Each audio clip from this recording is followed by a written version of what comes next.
Chapter 131. Matthew Hesh sat back in his office chair, staring at the skyline outside the window. The conversation with Charles Fitzwilliam about a canal through Panama lingered in his thoughts. The idea was ambitious, monumental even. But the potential benefits were too significant to ignore. Building such a canal could redefine logistics, not just for Hesh Industries but for the entire world. The Great Republic of Amarathia had long benefited from its geographic advantages. With trade routes crisscrossing the nation and connecting its eastern and western coasts. However, the current reliance on lengthy overland transport and roundabout sea routes via South America was costly and inefficient. A canal through Panama could be the key to unlocking new levels of efficiency and profitability. Matthew stood and walked to the large map mounted on the wall of his office. His eyes traced the existing trade routes, noting the long and winding paths ships had to take around the southern tip of the continent. He imagined a straight line cutting through Central America, linking the Atlantic and Pacific Oceans directly. It would save weeks of travel, he muttered to himself, the gears in his mind turning. The canal wouldn't just benefit Amarathia's domestic trade, it would open the door to new international opportunities. Matthew thought about the burgeoning reconstruction efforts in East Asia. Shipping goods from the east coast of Amarathia to the Pacific Rim was a logistical nightmare. Containers had to be transported overland by rail or endure the long voyage around the southern continent. A canal could cut transit times in half, enabling Hesh Industries to deliver machinery, construction materials, and military equipment far more efficiently. This could transform global logistics, Matthew said aloud, pacing the room. Explore new worlds at Novelbin. The ripple effects would be enormous. Reduced shipping times meant lower costs for clients, making Hesh Industries more competitive. It would also enable quicker responses to international demands, giving the company a strategic edge in future negotiations. Matthew grabbed a notebook from his desk and began jotting down ideas. He outlined the benefits. Cost reduction. Cheaper and faster shipping would make Hesh Industries products more accessible. Increased trade volume. The canal would accommodate larger ships, increasing the volume of goods transported between coasts. Strategic control. Owning the machinery and expertise for the canal's construction would position Hesh Industries as a critical player in global trade. He paused, considering the broader implications. A canal wasn't just a logistical advantage, it was a geopolitical game-changer. Whoever controlled the canal would hold significant power over international trade. Amarathia's dominance would be cemented, and Hesh Industries could become indispensable in maintaining the canal's infrastructure. Matthew called Robert Anders into his office. Robert, we need to start looking into the feasibility of constructing a canal through Panama, Matthew said without preamble. Robert blinked, caught off guard. A canal? That's ambitious, Matthew. Ambitious, yes, but think of the potential. It would revolutionize trade, Matthew replied, pointing to the map. We need to find out everything: Iran, political challenges, estimated costs. This could be the biggest project Hesh Industries has ever undertaken. Robert nodded slowly, his skepticism giving way to cautious curiosity. I'll assemble a team to start the research. Geologists, engineers, logistics experts, we'll need them all. Good, Matthew said, and reach out to Charles Fitzwilliam. He's already interested and his connections in government could help us secure the political backing we'll need. As Robert left the office, Matthew turned his thoughts to the obstacles ahead. The terrain in Panama was notoriously difficult, with dense jungles, high rainfall, and treacherous rivers. Building a canal would require cutting through mountains and taming nature on an unprecedented scale. The costs would be astronomical and the risks of failure were high, but Matthew was no stranger to challenges. His company had built its reputation on tackling the impossible. Hesh Industries had supplied cutting-edge technology to both sides of a war, navigated international politics, and now dominated the reconstruction market in East Asia. If anyone could manage a project of this magnitude, it was Matthew. The political hurdles would be just as daunting. Panama was not a territory of Amarathia, and securing the necessary land rights would require delicate negotiations. Local governments, foreign powers, and indigenous communities would all have to be considered. Matthew made another note. Diplomatic strategy must be as robust as engineering. As the day turned to evening, Matthew found himself envisioning the completed canal. Massive cargo ships would pass through, laden with goods from around the world. Ports on Amarathia's eastern and western coasts would thrive, becoming hubs of international trade. The economic boom would ripple across the nation, creating jobs and fueling innovation. Hesh Industries would play a central role not just in building the canal but in maintaining it. The company's expertise in machinery and logistics would ensure the canal's smooth operation, cementing its influence for decades to come.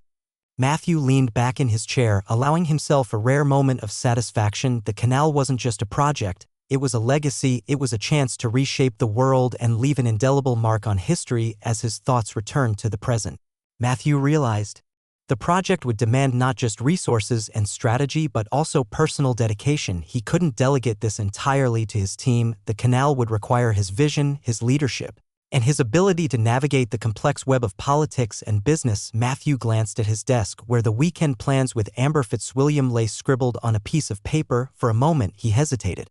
Could he afford to take time away from work with such a monumental endeavor on the horizon? Then he smiled, remembering Amber's words, "No work, no distractions, just us."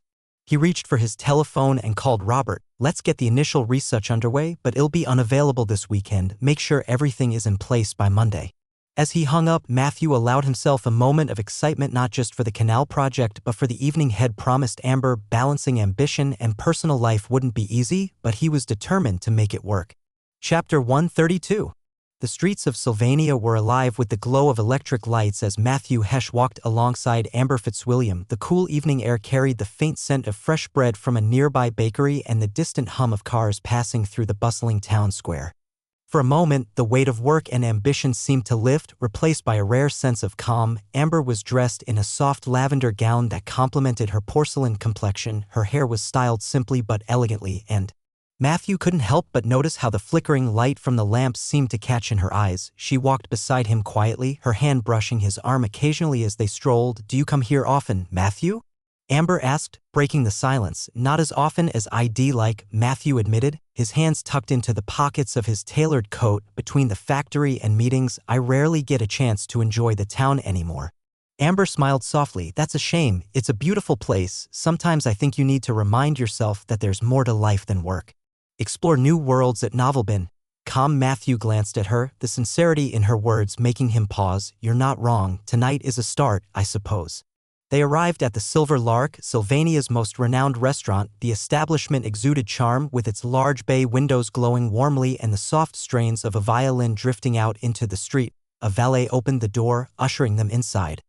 Their table was tucked into a quiet corner of the restaurant, offering a view of the room without being too conspicuous. A waiter appeared promptly, presenting menus and pouring water into their glasses. Amber glanced around the room, taking in the polished wooden beams and the soft candlelight that bathed the space in an amber glow.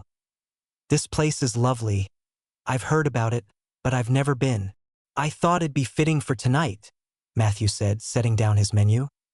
"A little more refined than my usual haunts." Amber laughed lightly.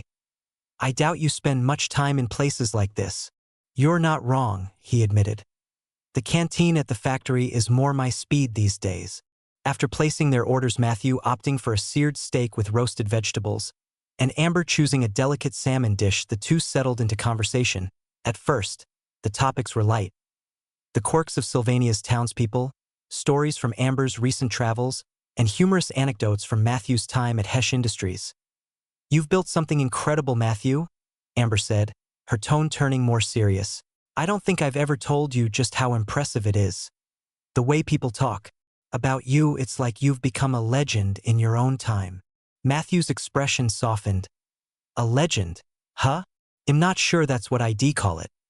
Most days, it feels like I'm just trying to keep everything from falling apart." Amber tilted her head, studying him. "You carry so much on your shoulders. Doesn't it ever feel lonely?" Matthew hesitated, caught off guard by the question. "Sometimes," he admitted. "But I suppose I've always been like that. Work keeps me focused, and it's easier than thinking about the things I can't control." Amber nodded slowly. "I can see that, but it's okay to let people in. You know, you don't have to carry everything alone." As the meal progressed, the conversation flowed more easily. Amber shared stories of her childhood, painting vivid pictures of summers spent at her family's estate and the expectations that had always hung over her as the daughter of Charles Fitzwilliam. Matthew found himself relaxing in her presence, drawn in by her warmth and candor. "You've always been so driven," Amber said, swirling her glass of wine thoughtfully. "I admire that about you, Matthew. You see what you want and you go after it. Without hesitation. Matthew smirked. It's not always a good thing. Sometimes it means I lose sight of what's right in front of me. Amber looked at him intently. Well, at least you're here now. Their eyes met, and for a moment, the sounds of the restaurant faded into the background. Matthew cleared his throat, breaking the spell. I'm glad I made the time. I didn't realize how much I needed this. Amber smiled, a faint blush coloring her cheeks. Me too. After dinner, they stepped back into the cool night air. Matthew offered his arm, and Amber took it, pulling her shawl a little tighter around her shoulders. The streets were quieter now, the shops closed and the gas lamps casting long shadows on the cobblestone roads. They wandered aimlessly, the conversation turning to lighter topics. Once again Matthew found himself laughing more than he had in weeks, and he noticed how Amber's laughter seemed to echo softly in the stillness of the night. As they reached the edge of the town square, Amber slowed her steps, glancing up at the stars. It's beautiful out tonight, she said softly. It is. Matthew agreed, though he found himself looking at her more than the sky. Amber hesitated, then turned to face him fully. Matthew, can I say something? Of course, he said, his voice steady but curious. Amber took a deep breath, her hands clasped in front of her. I've spent so much time around people who only care about what I can offer them. Status, wealth, connections, it's all they see. But with you, it's different. You don't treat me like a Fitzwilliam. You treat me like me. Matthew frowned slightly. Amber, she held up a hand, stopping him. Let me finish. What I'm trying to say is, I like you, Matthew. Not just as a friend or as someone I admire. I like you, and I know this might complicate things, but I couldn't keep it to myself anymore. For a moment, Matthew was silent, her words hanging between them. Then he reached out, taking her hand gently. Amber, thank you for telling me. It means more than you know. Amber searched his face, a flicker of uncertainty in her eyes. Is that all you have to say? Matthew chuckled softly, shaking his head. No, it's not. I like you too, Amber. I think I've known it for a while, but I've been so caught up in everything else that I didn't let myself acknowledge it. A smile broke across Amber's face, and Matthew felt a rare sense of peace settle over him. For the first time in a long while, he wasn't thinking about work or responsibilities. He was just here, in the moment, with her. Does this mean you'll actually take a break every now and then? Amber teased, her voice light. Matthew grinned. For you, I might just make it a habit. Chapter 133. The cool night air carried a gentle breeze as Matthew Hesh and Amber Fitzwilliam left the quiet streets of Sylvania behind. The dinner at the Silver Lark had been a rare reprieve for Matthew, and walking alongside Amber felt like stepping out of his relentless world of business and ambition. Even if just for a while, Amber held his arm loosely, her head tilted slightly toward him as they strolled toward the taxi stand, a single automobile, its polished black frame glinting under the gas lamps, was parked along the curb. The driver stepped out and tipped his hat as Matthew hailed him. Fitzwilliam Estate. Matthew instructed, opening the door for Amber. She slid into the cab gracefully, and he followed, settling into the plush leather seat beside her. The hum of the engine filled the silence as the automobile wound its way through the quiet roads leading to the Fitzwilliam estate. Amber gazed out of the window, her expression soft and content. Matthew, on the other hand, found himself glancing at her more often than he intended, the memory of her confession from earlier still lingering in his mind. Thank you for tonight, Amber said suddenly, breaking the quiet. She turned to face him, her eyes warm. It was perfect, Matthew nodded, his lips curving into a small smile. I should be thanking you. I haven't felt this relaxed in I can't even remember when. Amber chuckled softly. Maybe you should take evenings like this more often. Maybe I should, he admitted. But with everything happening at Hesh Industries, it's not that simple. Amber reached over, her fingers brushing his arm lightly. I know it's not simple, but I'm glad you made time for this for me. The cab slowed as they approached the grand gates of the Fitzwilliam estate. The imposing ironwork gleamed under the moonlight, and beyond it, the sprawling grounds and the stately manor came into view. The estate was an architectural marvel, with its towering columns and immaculate gardens, a symbol of the Fitzwilliam family's wealth and influence. The driver opened the door, and Matthew stepped out first, offering a hand to Amber. She accepted it, stepping onto the cobblestone driveway with an elegant ease. The house staff, ever attentive, opened the main doors as they approached, bowing slightly in greeting. "Thank you for bringing me home," Amber said softly, her voice carrying a hint of reluctance. She hesitated, then added, "Would you like to come in for a moment?" Matthew glanced at the grand doorway, then shook his head politely. "I appreciate the offer, but I should head back. It's late and you should get some rest." Amber frowned slightly, a playful pout forming on her lips. "Matthew, we have so many rooms here. You could stay the night. There's no need for you to go all the way back." Matthew chuckled, shaking his head again. "Amber, I don't think that's proper staying here, in a palace with a lady. It's something only couples would do." Amber's cheeks flushed, and she crossed her arms, her pout becoming more pronounced. "Then what are we, Matthew? If we're not at that stage yet, then what stage are we?" Matthew hesitated, caught off guard by her teasing. We're something, but not quite there yet." Amber stepped closer, her expression turning mischievous.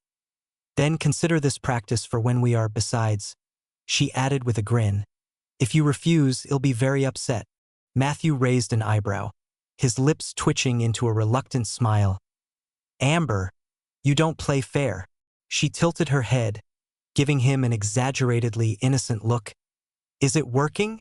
Matthew sighed in mock defeat. "Fine, just for the night."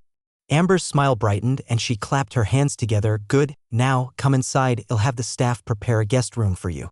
The interior of the Fitzwilliam estate was every bit as grand as its exterior. The high ceilings were adorned with intricate moldings and the marble floors gleamed under the soft light of crystal chandeliers. A large staircase curved gracefully to the upper floors and the walls were lined with portraits of Fitzwilliam ancestors, their painted gazes seeming to follow Matthew as he walked. "Your journey continues with Novelbin." Calm Amber led him through the main hall, chatting lightly about the history of the estate and her memories of growing up there. Matthew listened, amused by her enthusiasm, but he couldn't help feeling slightly out of place amidst the opulence. The head butler appeared, bowing respectfully. "Miss Fitzwilliam, the guest room on the west wing is being prepared. It will be ready shortly." "Thank you, Mr. Greaves," Amber said warmly. She turned to Matthew. "See? You'll be comfortable." "I never doubted it," Matthew replied. "This place is more luxurious than most hotels I've seen." Amber laughed, leading him to a small sitting room near the guest quarters. "While we wait, let's sit for a bit." The sitting room was cozy, with plush armchairs and a roaring fireplace. Amber took a seat near the fire, and Matthew settled across from her, the warmth of the flames washing over him. "Thank you for staying," Amber said after a moment, her voice softer now. "I know it's not something you're used to." Matthew shrugged. "It's not a big deal. Besides, I didn't want to upset you." Amber smiled. "Well, I appreciate it. It's nice to have you here." Matthew leaned back in his chair, his gaze meeting hers. "You've always had a way of convincing me, haven't you?" Amber's cheeks flushed faintly and she looked down at her hands. "I suppose I have, but only because you let me." They fell into a comfortable silence, the crackling of the fire filling the room. For Matthew, the evening felt like a rare respite, a chance to step away from the endless demands of his work and simply be present, and for Amber, it was a moment to savor. A quiet connection that spoke volumes without words. A while later, Mr. Greaves returned to inform them that the guest room was ready. Amber stood, her expression tinged with reluctance. "I suppose I should let you rest. It's been a long day." Matthew followed her to the west wing, where the guest room awaited. The room was spacious and tastefully decorated, with a large bed, a writing desk, and a window overlooking the moonlit gardens. "Thank you, Amber," Matthew said, turning to her. "This is more than enough."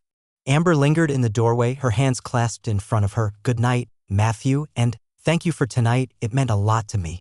Matthew smiled, his voice gentle. "Good night, Amber, and glad we had this evening." As she closed the door behind her, Matthew sat on the edge of the bed, the events of the night playing over in his mind. Despite his initial hesitation, he couldn't deny that staying had been the right choice. Chapter 134. The soft glow of the moon filtered through the large window of the guest room, casting pale light over the elegant furnishings. Matthew Hesh lay on the plush bed, his arms folded behind his head as he stared at the ceiling. The events of the evening played through his mind. Amber's smile, her words, the way she had opened up to him. He felt an unfamiliar sense of calm as his eyelids grew heavy, and soon he drifted into a deep sleep. Hours passed in silence. The estate quiet save for the Occasional rustle of leaves outside, the warmth of the bed and the serenity of the moment lulled Matthew into a peaceful rest, but then a faint creak from the door went unnoticed. Matthew stirred, feeling an unfamiliar weight pressing down on his chest. His brows furrowed as his body registered the sensation. Slowly, his eyes fluttered open, adjusting to the dim light. What he saw jolted him fully awake. Amber Fitzwilliam was perched atop him, her hands resting gently on his chest, her hair cascading over her shoulders. She wore a soft, flowing nightgown, and her face was serene, illuminated by the moonlight. "Amber!" Matthew's voice was low, filled with disbelief. "What are you doing?" Amber tilted her head, a small, almost mischievous smile on her lips. "I couldn't sleep," she said simply, as if her actions were perfectly reasonable. "That's not an excuse to climb on top of me," Matthew replied, his tone both stern and bewildered. He shifted, trying to sit up and move her aside, but Amber resisted, her hands pressing lightly against his shoulders. "Don't," she said softly. "Just let me stay like this for a moment." Matthew stilled, his mind racing. "Amber, this isn't appropriate. You shouldn't be here like this." Amber sighed, her expression softening as she gazed down at him. "I didn't come here to be inappropriate, Matthew. She hesitated, her voice growing quieter. "I wanted to feel your warmth. Tonight felt so perfect, and then I went to bed, and it felt lonely." Matthew's initial shock began to fade as he noticed the sincerity in her eyes. She wasn't playing games or trying to tease him. There was a vulnerability to her that he hadn't seen before. He took a deep breath, his hands resting on her arms as he gently but firmly moved her to the side. "Amber, you can't just do things like this," he said, sitting up and running a hand through his disheveled hair. "It's confusing."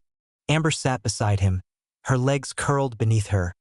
She looked down at her hands, fiddling with the hem of her nightgown. "I know it's strange, and I'm sorry if I scared you. Tonight reminded me how much I care about you, and being apart from you after a night like this felt unbearable." Matthew turned to look at her, his expression softening despite himself. "Amber, you don't need to do this to show you care. You've already said it, and I believe you." Amber looked up at him, her eyes glistening. "I know, but I've always felt like people see me as a Fitzwilliam first, as someone tied to my family name and all the expectations that come with it.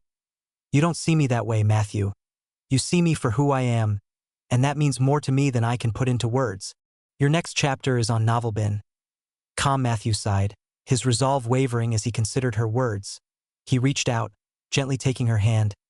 "Amber, I see you for who you are because you're worth seeing, but this," he gestured between them. "We need to take things one step at a time. I'm not saying I don't care about you, but rushing into things could make everything complicated." Amber smiled faintly, leaning her head against his shoulder. "I'm not asking for anything more than this, Matthew. Just a moment where it's the two of us, without all the noise." Matthew hesitated but eventually relaxed, letting her rest against him. "All right," he said quietly. "Just for a moment." They sat in silence, the weight of the moment settling over them. Amber's breathing slowed, her tension easing as she leaned into his warmth. Matthew, on the other hand, simply stared at her face. It was so peaceful, so serene. Her long lashes rested gently on her cheeks, and her lips were slightly parted in the soft moonlight. Her skin seemed to glow with an ethereal radiance. Matthew found himself captivated by the gentle curve of her neck, the delicate line of her collarbone peeking out from her nightgown as he gazed at her. Matthew became acutely aware of the warmth of her body pressed against his side. The sweet scent of her hair filled his senses. His breath quickened as he noticed the rise and fall of her chest with each breath. The thin fabric of her nightgown left little to the imagination. Matthew shifted uncomfortably, feeling a familiar stirring. He tried to focus on something else, anything else, but it was no use. His body was responding to her closeness, her beauty, the intimacy of the moment. Matthew swallowed hard, trying to regain control of his thoughts and his bogus reactions. He knew he should put some distance between them, but he couldn't bring himself to move away. Amber's warmth and softness against him felt too right, too perfect. Amber must have sensed the change in him. She lifted her head slightly, her eyes meeting his. In the dim light, Matthew could see a mix of vulnerability and desire in her gaze. Her lips parted as if she wanted to say something, but no words came out. With a soft sigh, Matthew gently cupped Amber's face in his hands and brought his lips to hers. The kiss was tender at first, but quickly deepened as years of unspoken longing poured out between them. Amber's fingers tangled in Matthew's hair as she pressed herself closer. Matthew's hands roamed down Amber's back, tracing the curve of her spine. Through the thin silk of her nightgown, he marveled at the softness of her skin as he caressed her shoulders and arms. Amber shivered at his touch, her breath catching. Slowly, reverently, Matthew lowered Amber onto the bed. He paused to gaze at her. Taking in her flushed cheeks and bright eyes, Amber reached up to trace Matthew's jawline, her touch featherlight. "Are you sure?" Matthew whispered, "Yes." Chapter 135. Got it.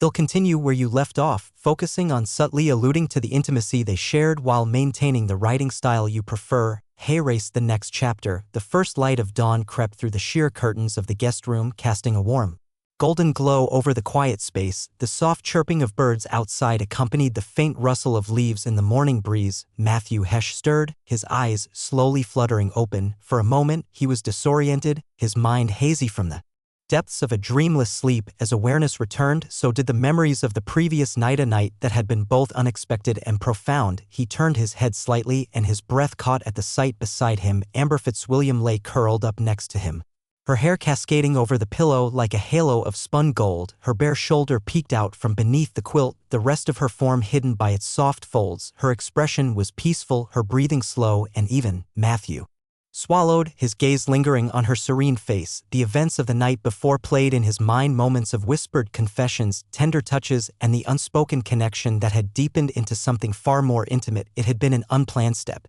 but one that felt both natural and inevitable. His hand rested lightly on the quilt, hesitant to disturb her. The warmth of her body against his had been a constant through the night, and now, in the quiet morning light, it felt like a fragile reality he didn't want to break. He let out a soft sigh, his heart heavy with a mixture of emotions, gratitude, awe, and a twinge of uncertainty about what came next. Amber stirred slightly, her lashes fluttering as her eyes opened slowly.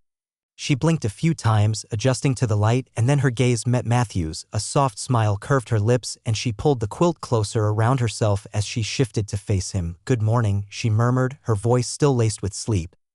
"Good morning," Matthew replied, his tone gentle. "Did you sleep well?" Amber nodded, her smile widening. "Better than I have in a long time." There was a brief silence as they looked at each other, the weight of unspoken words filling the space between them. Amber reached out, her fingers brushing lightly against Matthew's arm. "Are you okay?" she asked softly. Matthew nodded, though his expression grew thoughtful. "I am, more than I expected to be." Amber tilted her head, her gaze searching his face. "You don't regret it, do you?"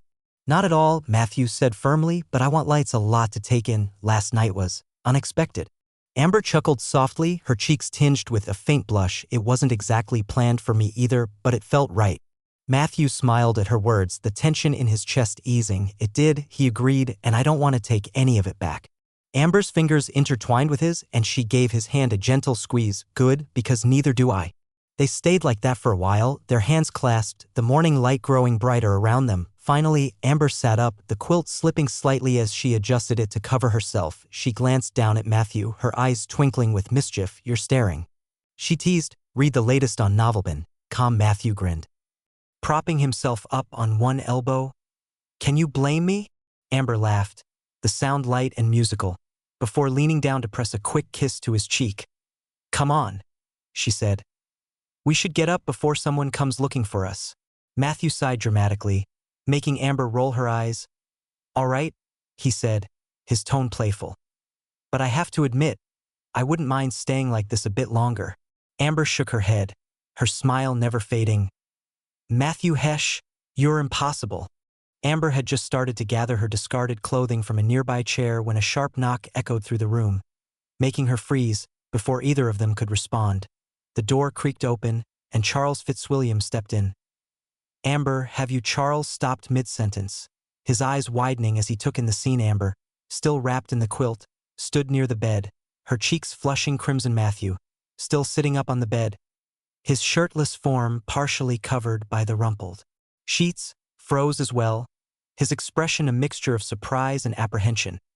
An awkward silence descended over the room, heavy and suffocating. Charles' gaze darted between Amber and Matthew, his face a mask of disbelief and barely concealed outrage. "What is going on here?" Charles finally said. Amber, clutching the quilt tighter around herself, stepped forward hesitantly. "Father, I wasn't speaking to you, Amber." Charles' tone was firm, his piercing gaze now fixed on Matthew. "Mr. Fitzwilliam, good morning. Your daughter offered to stay here yesterday after our date. I couldn't just disagree." "Yeah, but why is my daughter's clothes not donned? Did you make love with her?" Charles asked in a sharp tone. "I would lie if I were to tell no." Matthew simply told the truth. "Yes, Mr. Fitzwilliam. Something happened between us in the room and am ready to take full responsibility." Charles Fitzwilliam's face turned a deep shade of red, his mouth opening and closing as he struggled to process Matthew's blunt response. The silence in the room was thick with tension, Amber standing frozen. Her cheeks flushed as she clutched the quilt tightly around herself. "Full responsibility?" Charles finally managed, his voice low and dangerously calm. "Do you even understand what you're saying, Matthew?" Matthew met his gaze, his expression steady and resolute. "I do, sir. What happened last night wasn't planned, but it wasn't something I regret. I care deeply about Amber, and am prepared to face any consequences that come with that." Charles' eyes flicked to Amber, who was now standing straight, her chin lifted in defiance. "Amber, is this true? Did you," he paused, clearly struggling to continue. "Did you truly allow this to happen?" Amber hesitated for a moment before nodding. "Yes, Father, I did. And it wasn't a mistake." Charles took a deep breath, running a hand over his face. "This is going to be difficult. Now that you had sex with my daughter, you are going to have to marry her." Chapter 136. Matthew Hesh straightened, the quilt slipping slightly from his chest, but he didn't flinch under Charles Fitzwilliam's piercing gaze. The room remained silent except for the faint ticking of a clock on the wall, each second stretching the tension. Charles' words hung in the air, heavy and unrelenting. "You are going to have to marry her. I'll do it?" Matthew said without hesitation, his voice calm and steady. Amber's eyes widened, and she turned to Matthew, her expression a mixture of shock and confusion. "You'll do it? Just like that?" Matthew met her gaze, his expression softening. "Yes. I meant what I said, Amber. I care about you deeply. If marrying you is the next step, then so be it." Charles raised an eyebrow, his expression unreadable, though a flicker of surprise crossed his face.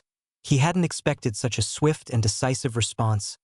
"Good," Charles said after a pause, folding his arms. "Then we'll make the necessary arrangements. The ceremony will take place next week. There's no time to waste." "Next week," Amber repeated, her voice rising slightly. "Father, don't you think that's a bit soon?" Charles turned to her, his tone firm. "It's better this way, Amber. The longer we wait, the more room there is for gossip to spread. We must act quickly to ensure the family's reputation remains intact." Amber looked back at Matthew, searching his face for any sign of doubt. Instead, she found unwavering resolve. "Are you really okay with this, Matthew? A week isn't much time."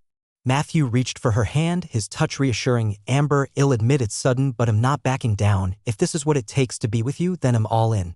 Amber's lips parted as if to argue, but then she closed them, a faint blush coloring her cheeks. "You're really something else," she murmured, a small smile tugging at the corners of her mouth. Charles cleared his throat, drawing their attention back to him.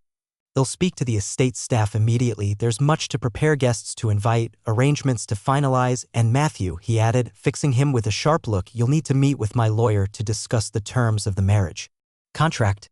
"Understood," Matthew said simply, his tone respectful but firm. Charles nodded curtly. "Good. I expect you both to take this seriously. This is not just about the two of you, it's about the Fitzwilliam name." With that, Charles turned on his heel and left the room, the door clicking shut behind him. The tension lingered for a moment before Amber let out a breath she hadn't realized she was holding. "Well," she said, turning back to Matthew, "that was a lot." Matthew chuckled softly, running a hand through his hair. "That's one way to put it." Amber sat on the edge of the bed, her fingers fiddling with the edge of the quilt. "I didn't think you'd agree so quickly. I thought you'd at least try to talk him out of it." Matthew shrugged, his expression thoughtful. "I could have argued, but what would that have accomplished? Your father was set on this, and honestly, I don't mind. If marrying you means being able to stay by your side, then it's worth it." Amber looked at him, her eyes softening. You really mean that, don't you? I do, Matthew said, his voice firm. Amber, last night wasn't just a moment for me, it meant something, and if this is how we move forward, then I'm ready for it. Amber smiled, a genuine warmth spreading across her face. You're full of surprises, Matthew Hesh. He grinned, I try. The two sat in companionable silence for a moment before Amber's smile turned wry. You know, we only have a week, that's hardly enough time to plan a wedding. Matthew raised an eyebrow. I'm sure your father's staff will handle most of it, he seems determined. Amber laughed softly. You're not wrong, but still, it's going to be chaotic. Matthew leaned closer, his expression mischievous. Well, I've always thrived in chaos, it keeps things interesting. Amber rolled her eyes but couldn't hide her grin. Just promise me one thing. Anything. Don't let my father steamroll you into doing something ridiculous. He has a way of making everything 10 times more extravagant than it needs to be. Matthew laughed, reaching out to brush a strand of hair from her face. I'll do my best to keep him in check, but no promise. It is his daughter's wedding, after all. Amber's cheeks flushed, but she didn't pull away. His daughter's wedding, she repeated softly, as if testing the words. She looked at Matthew, her eyes filled with a mix of nervousness and excitement. That's really happening, isn't it? Stay updated through Novelbin. Calm. Matthew nodded, his hands still lingering near her face. It is, and we'll make it through together.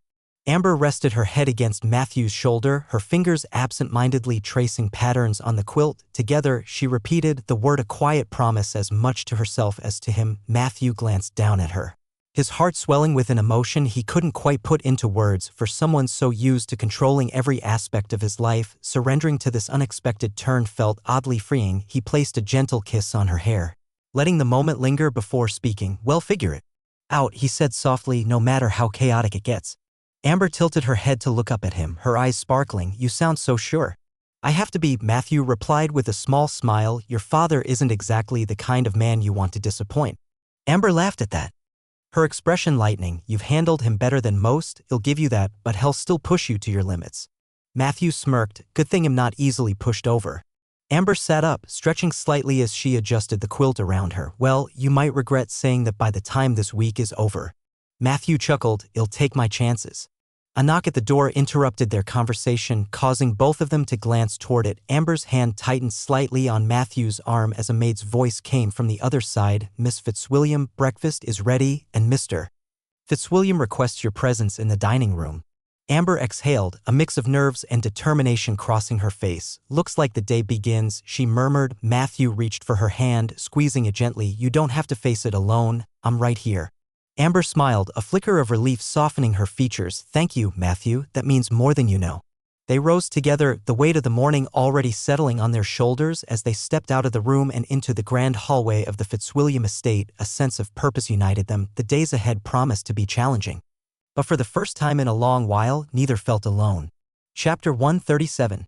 Your next read is at Novelbin. The morning sun cast a golden glow over Sylvania, a town bustling with life as it awoke to another day in 1888. For Matthew Hesh, however, this day was anything but ordinary. The engagement announcement made by Charles Fitzwilliam the previous evening had already begun to ripple through the elite social circles. Today, it was Matthew's turn to inform his world. Matthew sat at his polished oak desk in his office at Hesh Industries, the weight of recent events settling on his shoulders. The familiar hum of machinery from the factory floor below was a grounding reminder of the empire he had built, now poised to intersect with the prestigious Fitzwilliam name. Robert Anders, Matthew's trusted aide, entered the office, a stack of telegrams in hand. Good morning, Matthew, Robert began, his tone laced with curiosity. I heard whispers about your dinner at the Fitzwilliam estate. Is there something I should know? Matthew looked up from the report he was reviewing, his expression composed yet resolute. You're about to know everything, he said. I'll need you to gather the senior staff in the boardroom immediately. Robert raised an eyebrow but didn't question further. Right away. The boardroom was filled with the heads of Hesh Industries' various departments, their faces curious and expectant. Matthew entered, his commanding presence quieting the low murmurs. Thank you all for assembling on short notice, Matthew began, his voice steady. I have an important announcement to make. As of this morning, it is official. I am engaged to Amber Fitzwilliam, daughter of Charles Fitzwilliam. The wedding is set for September 12th.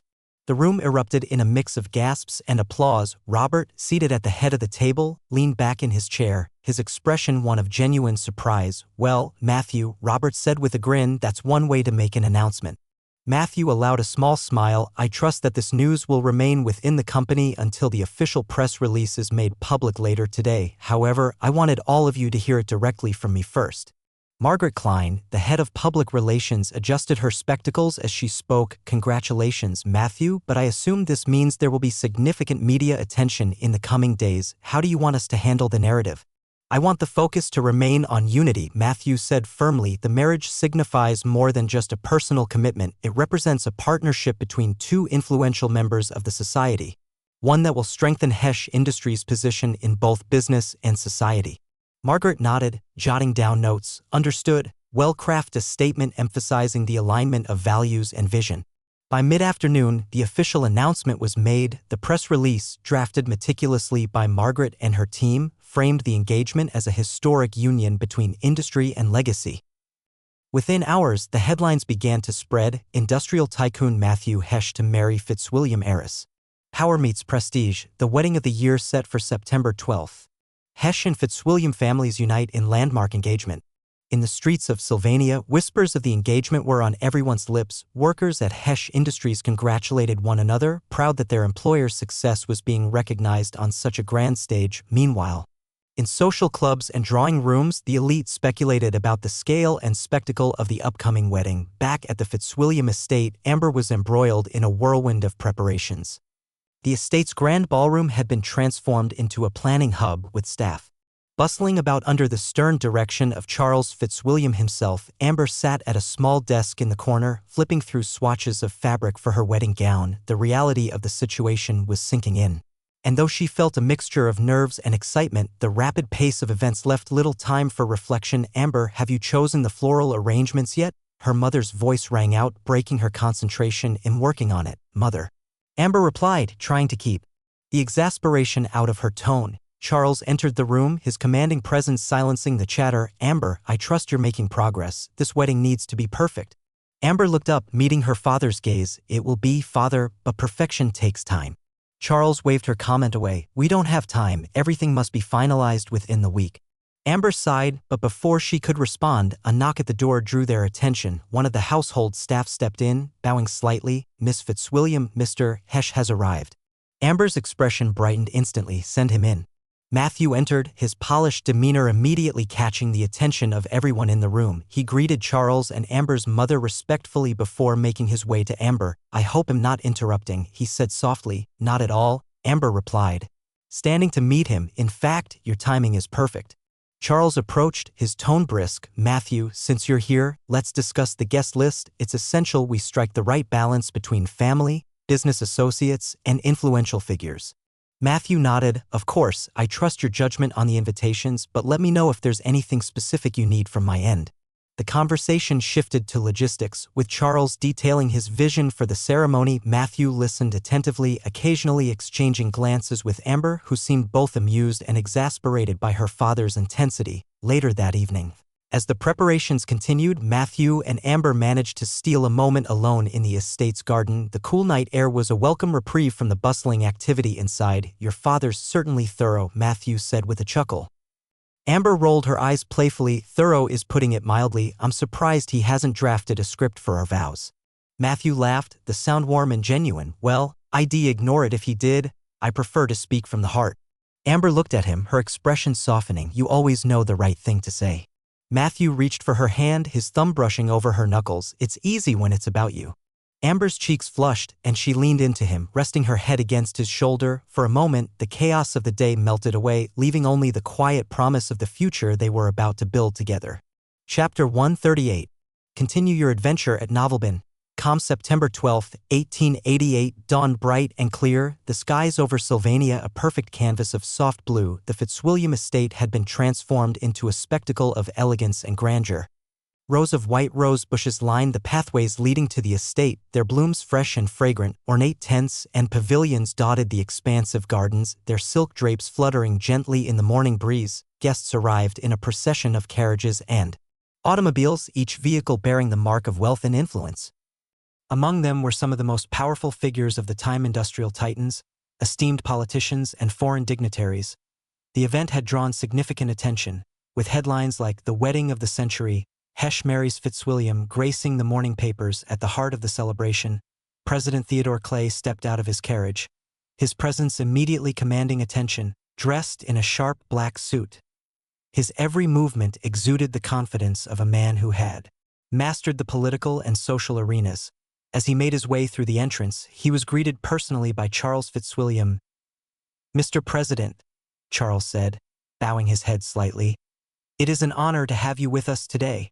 "The honor is mine," Clay replied, his tone warm but measured. "A union like this is more than a personal affair, it's a symbol of progress. I wouldn't miss it." Charles nodded, his chest puffed with pride. "You'll find your place of honor near the front. The ceremony begins shortly." Inside the grand ballroom, Matthew Hesh stood before a full-length mirror in the groom's suite.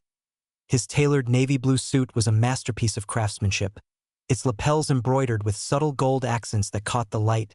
He adjusted his cufflinks.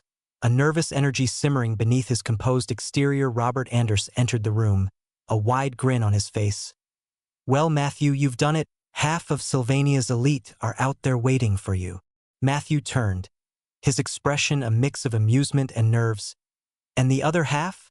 Probably reading about it in the papers," Robert quipped, holding out a glass of champagne. "Here for the nerves." Matthew accepted the glass, taking a small sip. "How does it look out there?" "Magnificent," Robert said. "Your team and the Fitzwilliams have outdone themselves. This isn't just a wedding, it's a statement." Matthew nodded, his mind momentarily drifting to Amber. He hadn't seen her since the night before, and the anticipation of seeing her walk down the aisle was beginning to build in the bridal suite. Amber Fitzwilliam stood before an ornate vanity, her reflection almost unrecognizable to her. Her wedding gown was a vision of artistry, with delicate lacework cascading down the bodice and a flowing train that seemed to shimmer with every movement. Her hair was styled elegantly, adorned with a simple tiara that complemented her understated grace. "Amber, you look breathtaking," her mother said, her voice tinged with emotion. Amber turned, her expression softening. "Thank you, Mother." A knock at the door interrupted their moment, and Charles entered, his usual stern demeanor softened by the sight of his daughter. For a moment, he simply stood there, taking her in. "You look beautiful," he said, his voice uncharacteristically gentle. Amber smiled. "Thank you, Father." Charles approached, placing a hand on her shoulder. "This is a big day, Amber. It's not just about you and Matthew, it's about what this union represents. Remember that." "I know," Amber replied with a steady voice. "But it's also about love, Father, and I've found that with Matthew." Charles studied her for a moment, then nodded. "Very well, it's time." The ceremony took place in the estate's largest garden. Beneath a grand archway adorned with roses and wisteria, rows of white chairs stretched out before the altar, filled with guests who represented the pinnacle of society. The air buzzed with quiet anticipation as a string quartet played a soft, melodious tune. Matthew stood at the altar, his hands clasped in front of him. Beside him stood his best man, Robert, who gave him a reassuring pat on the back. Matthew's gaze remained fixed on the entrance to the garden, his heart pounding as the music shifted, signaling Amber's arrival. All eyes turned as Amber stepped into view, her arm linked with Charles. A collective gasp rippled through the crowd at the sight of her. She moved with grace, her gown flowing around her like a dream. But Matthew saw only her smile, her radiance, the love in her eyes as she met his gaze. When they reached the altar, Charles placed Amber's hand in Matthew's, his grip firm but not unkind. "Take care of her," he said quietly. Stepping back to join the front row, Amber and Matthew stood facing each other, the world around them fading as the officiant began to speak. Vows were exchanged, each word spoken with sincerity and emotion. When the officiant pronounced them husband and wife, the crowd erupted into applause, but for Matthew and Amber, there was only the moment, their first kiss as a married couple. The reception was a grand affair, with tables laden with the finest foods and a ballroom filled with music and laughter. President Clay offered a toast, his words highlighting the significance of the union and the bright future it promised. As the evening wore on, Matthew and Amber found a quiet moment together on the estate's balcony. The garden below was illuminated by strings of lights, and the sounds of the celebration drifted up to them. "Did you ever think this would happen?" Amber asked, her hand resting on Matthew's arm. Not in a million years, Matthew admitted, his tone light, but I wouldn't change a thing, even if it's so sudden. Amber smiled, leaning her head against his shoulder. Neither would I. As they stood there, the stars above them bright and clear, Matthew felt a sense of peace he hadn't known in years. For the first time, the future felt not just possible, but promising. Together, he and Amber would face whatever came next, and they would do it as one. Chapter 139. September 12, 1888 continued with the reception. Moving to the Grand Meridian Hotel, the most luxurious establishment in Sylvania. The hotel's grand facade, made of polished white stone, stood tall against the clear sky, and its large glass doors gleamed under the electric lights lining the street. Inside, the hotel's ballroom was prepared to accommodate the hundreds of guests attending the reception. Matthew and Amber arrived in a sleek carriage. The sound of its wheels stopping drew attention from the waiting crowd. A doorman promptly opened the carriage door, and Matthew stepped out, offering his hand to Amber. Her white wedding gown still sparkled under the lights, and the crowd murmured in admiration. The hotel manager greeted them at the entrance, bowing slightly. Mr. and Mrs. Hesh, welcome. Everything has been prepared to your specifications. Thank you, Amber replied with a polite smile. Matthew nodded his acknowledgement, and they entered the hotel. The ballroom was bustling with activity. Waiters in crisp uniforms moved quickly but quietly between tables, delivering drinks and appetizers to the guests already seated. The guests, representing Sylvania's elite, chatted and laughed as they waited for the newlyweds to arrive. Chandeliers hung from the ceiling, illuminating the space with a soft golden glow. Tables were arranged in neat rows, each covered in white cloth and adorned with centerpieces of flowers and candles. When Matthew and Amber entered the room, a hush fell over the crowd, quickly followed by applause. They walked to their seats at the head table, positioned in front of a small stage where the evening speakers and musicians would take turns. As they sat, Matthew gave Amber a reassuring smile. The dinner began with a simple toast by Charles Fitzwilliam, Amber's father. He stood at the stage, holding a glass of wine. Ladies and gentlemen, he began, thank you all for coming to celebrate this union. This marriage is not just the joining of two families but a symbol of trust, progress, and the future of Sylvania. To Matthew and Amber, may your journey together be long and fruitful. Everyone raised their glasses, and the sound of cheers filled the room. The first course was then Savita rich soup paired with freshly baked bread. The meal continued with a steady flow of dishes, from roasted meats to fresh vegetables, all prepared to perfection. While the dinner carried on, small conversations filled the room. President Theodore Clay, seated at a table near the couple, leaned toward Charles and spoke in a low voice. You've outdone yourself, Fitzwilliam. This is the finest reception I've seen in years. Charles smiled with pride. My daughter deserves nothing but the best, and Matthew, he's proven himself worthy. After dinner, the orchestra began to play a soft waltz.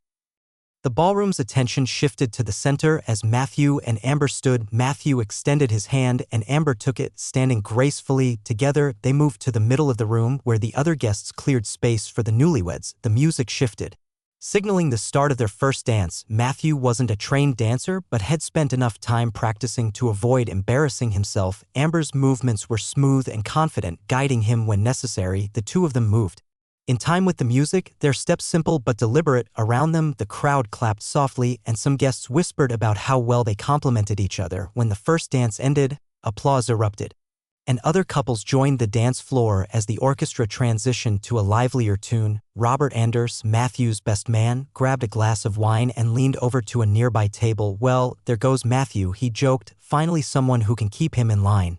The nearby guests chuckled, enjoying the light-hearted atmosphere. As the evening continued, Matthew and Amber moved through the crowd, thanking guests for coming. Many congratulated them, some with genuine warmth and others with a hint of politeness common among the elite. I must say, one industrialist remarked to Matthew, you've done quite well for yourself. Marrying into the Fitzwilliam family opens many doors.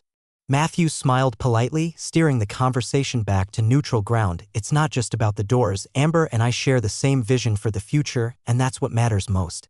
Nearby, Amber was deep in conversation with a group of women who admired her gown. It's stunning, one said, running a hand lightly over the lace. Was it imported? Amber nodded. From Paris, my mother insisted on the best. Matthew eventually found himself in a quieter corner with President Clay. The two men exchanged a firm handshake. Mr. Hesh, Clay began, this event speaks highly of you, but remember, as much as this is a personal celebration, it's also a public statement. Enjoy more content from Novelbin. I understand, Mr. President, Matthew replied, but but I intend to keep my focus on Amber and what we can build together. Clay's expression softened slightly. Good, keep that focus. It'll serve you well. Later in the evening, Robert Anders took to the stage for a toast. Standing tall with a glass of champagne in hand, he called for the room's attention. Ladies and gentlemen, he began, I've known Matthew Hesh for years. If there's one thing I can say about him, it's that he's relentless. Once he sets his sights on something, someone doesn't stop until he achieves it. The crowd chuckled, and Robert continued, but tonight isn't about his determination, it's about the partnership he's formed with Amber. Together, they represent a bright future, not just for their families but for everyone here. So, let's raise our glasses to Matthew and Amber. The room echoed with the clinking of glasses and a resounding to Matthew and Amber. As the festivities stretched late into the evening, Matthew and Amber slipped out to the hotel's private terrace. The city of Sylvania spread out before them, its lights twinkling like stars. Amber leaned on the railing, her expression thoughtful. It's been quite a day, she said, her voice calm but tinged with fatigue. Matthew joined her, his hands resting on the railing beside hers. It has, but seeing everything come together, it's worth it. Amber nodded. It is, and I'm glad we have this moment, just the two of us. Matthew smiled, placing his hand over hers. We'll have plenty more of these moments, Amber, this is just the beginning. They stayed there for a while, enjoying the quiet before returning to the celebration, knowing that the life awaiting them would be filled with challenges, victories, and moments like this, moments of peace and unity. Chapter 140. The morning sun cast a warm glow over the city of Sylvania, its streets bustling with activity as the newlywed couple prepared for their journey. Matthew and Amber Hesh stood on the platform of the central train station, their luggage neatly arranged by a porter despite the previous night's grandeur. They were both dressed modestly for the day ahead, Amber in a simple but elegant travel dress and Matthew in a tailored but practical suit. Newport is a beautiful place, Amber said as she adjusted her hat against the gentle breeze. You'll see why I think it's perfect for us. I trust your judgment, Matthew replied, a hint of amusement in his tone. You haven't steered me wrong yet. The whistle of the approaching train cut through the air, and the couple stepped forward. The engine pulled into the station with a hiss of steam, its polished exterior gleaming. They boarded a private compartment reserved for their journey, finding plush seats and a small table already set with tea and biscuits. As the train began to move, Matthew glanced out the window, watching the city give way to the countryside. The sprawling urban landscape slowly transitioned into rolling hills and green fields. Do you already have a house in mind? Matthew asked, turning his attention to Amber. She nodded. I spoke to an agent before the wedding. They've prepared several options for us to view. Newport is known for its coastal charm and modern homes. I think we'll find something special there. Matthew sipped his tea thoughtfully. I'm looking forward to seeing it. A proper home of our own. It feels like the next step. Amber smiled. The train pulled into Newport Station a few hours later. The town greeted them with a refreshing breeze carrying the faint scent of saltwater. Newport's charm was immediately evident in its clean streets, elegant lampposts, and rows of well-maintained buildings. Horse-drawn carriages shared the roads with the occasional automobile, signaling the town's embrace of both tradition and modernity. At the station, they were met by a sharply dressed man in his late 30s. He tipped his hat as he approached. Mr. and Mrs. Hesh, a pleasure to meet you. I'm George Whitaker, your real estate agent. He introduced himself with a practiced smile. A pleasure, Mr. Whitaker, Amber replied, extending her hand politely. Thank you for arranging this on such short notice. It's my job, Mrs. Hesh. Newport is proud to offer some of the finest properties in the region. I've selected a few homes that I believe will suit your tastes and needs. Shall we begin? Matthew and Amber nodded, and Whitaker led them to a waiting automobile parked outside the station. It was a sleek vehicle with polished brass accents, a chauffeur already in the driver's seat. Their first stop was a stately two-story home on the outskirts of town. The house sat on a large plot of land, surrounded by neatly trimmed hedges and blooming gardens. Its white exterior and large bay windows gave it an inviting appearance. Whitaker gestured to the house as they exited the automobile. This is one of Newport's finest, for bedrooms, a study, and a spacious kitchen. It also comes with a separate guest house at the back.